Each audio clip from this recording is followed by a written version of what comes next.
我在很多年前刚开始学种菜的时候，看书和浏览网页，学了很多种菜的知识。其中有一种是蛋壳育苗法，当时非常的感兴趣，也试种了。现在这么多年过去了，我一直也没有再用过那种方式。这两天突然又想起来了，感觉有点好奇，为什么后来自己不用了？所以决定再试一下，找回当年的感觉。丽丽说这种方法纯粹就是哗众取宠，完全不实用。我们刚好验证一下，一个事物总有两面，我们看看它好在哪儿，又不好在什么地方。至少整个过程应该还是非常有趣的。这是我们收集好的一盒12个蛋壳。我们在打鸡蛋的时候，把蛋壳的上沿给它敲碎，然后轻轻地给掰成这个样子。大概就是去掉蛋壳上部的1/5，留下4/5，这样就有12个很好的育苗容器了。接着我们找来一根钉子，给蛋壳的下边扎一个洞，大概就是这个样子。用同样的方式把12个蛋壳的底部都弄出这样的小洞。这样就和标准的育苗容器差不多了。我们这些蛋壳都是晾干了的，但是因为现在是冬天，没有办法给它拿到户外，在太阳下暴晒杀菌，所以在室内的话，我们需要给它进行额外的杀菌处理。我是用这种稀释到3%浓度的双氧水溶剂进行杀菌。我们只需要把双氧水喷到蛋壳里面一些就可以了，这样可以有效地杀灭蛋壳里边可能存在的沙门氏菌或者是其他的细菌。接着是把蛋壳里面装上育苗土，装好之后给它轻轻地压一压，然后表面再加上一点松松的土。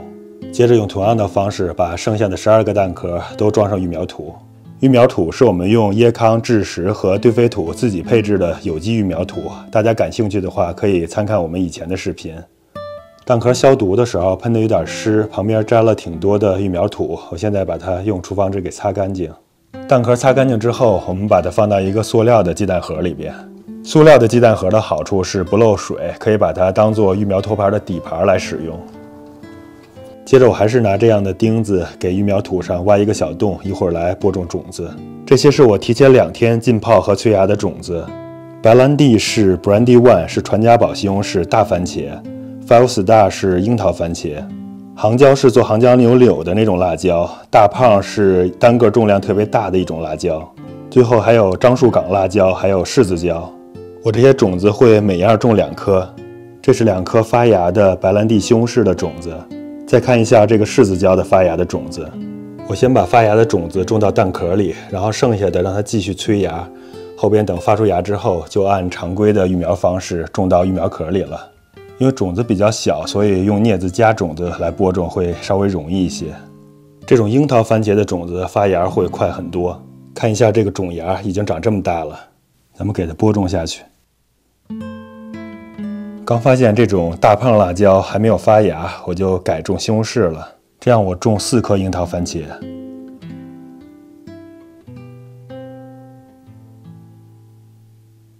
现在都种完了，咱们把表面给它盖上一层土，最后给它轻轻地压一压。蛋壳里边土太少的，我们再给它补上一点土。最后在鸡蛋壳上标记上名称，这样将来就能准确地知道培育的苗是什么了。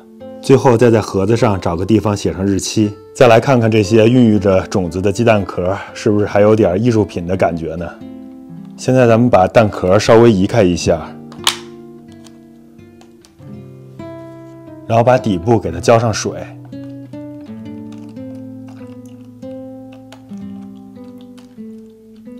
最后再把蛋壳给放回去，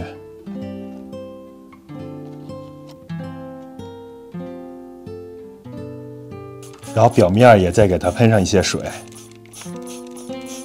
最后把鸡蛋盒子给盖上，不要盖太严，让它能够透气，然后就可以等着它发出芽来了。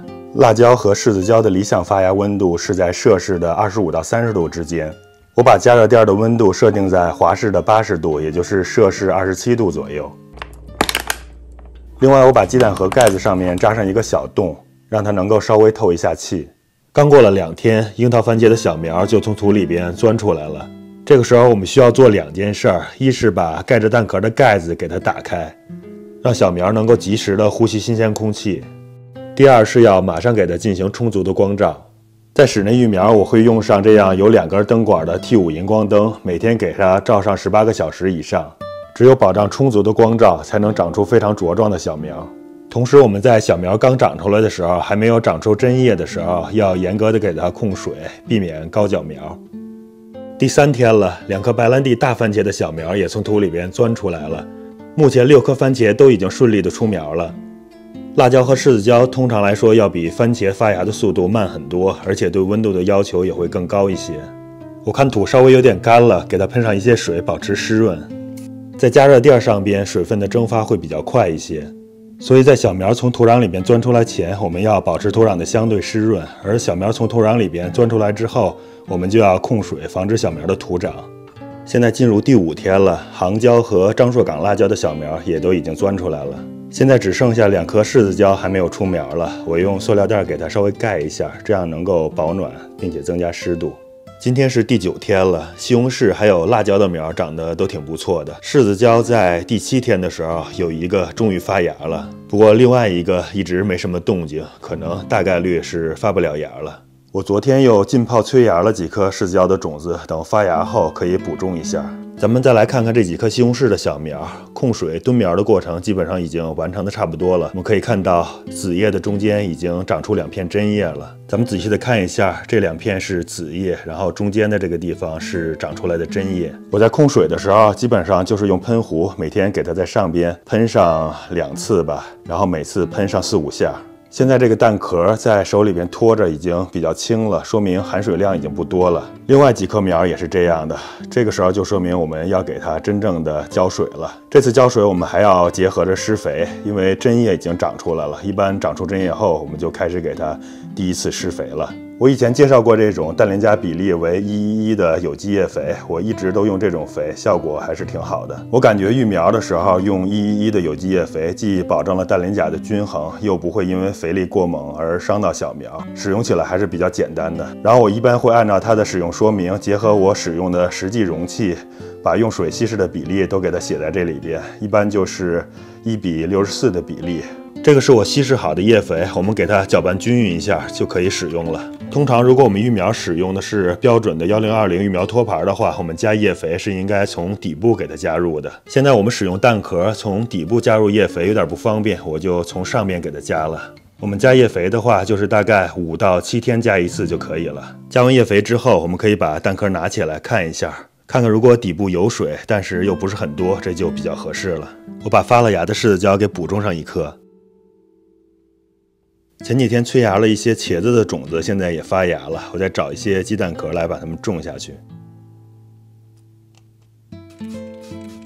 来看看苗龄到了3周的情况，番茄有5到6片针叶了，辣椒和柿子椒也有3、4片针叶了。这颗后来补种的柿子椒，子叶中间也开始长针叶了。针叶越多，小苗的需水量越大。种在蛋壳里，差不多每天都需要浇水。来看看根须，已经从蛋壳下面的孔里长出来了。再来看一下白兰地西红柿，这种西红柿的叶片没有锯齿，和平常的这种西红柿差别还是挺大的。这边是后来育的那盘新的小苗，里边有大胖辣椒、烧烤茄子，还有4种新的小番茄，是我从网上买的，号称最甜的几种樱桃番茄。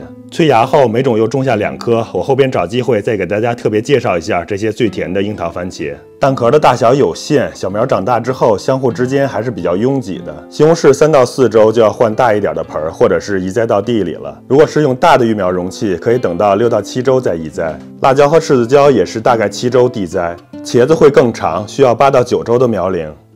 总体来说，我觉得蛋壳育苗是一种可用的方法，特别是在育苗数量很少，没有也不想购买育苗盘的情况下，唾手可得的蛋壳不失为一种经济实惠的育苗容器。所以从这个角度看，蛋壳育苗也不算是哗众取宠。不过话说回来，这种方法也谈不上有多实用，既不简单，也不是很方便，更主要是没办法大批量的育苗，因此也就没什么值得大力推荐的。